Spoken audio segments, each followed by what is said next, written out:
জয় গুরু।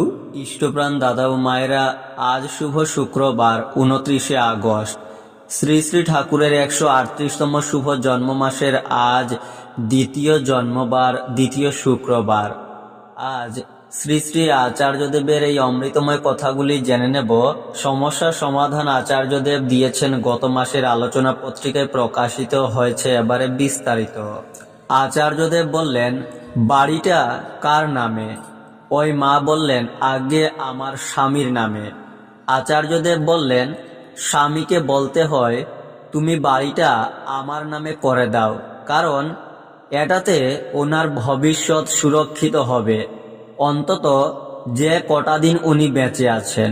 নচেত পরে ভবিষ্যতে আরও বিড়ম্বনা আসতে পারে। স্বামী যদি স্বপক্ষে থাকে তাহলে বাড়ি ওনার নামে করতেই পারেন। তুমি তোমার নিজের অন্নে নিজের জীবন চালাবে।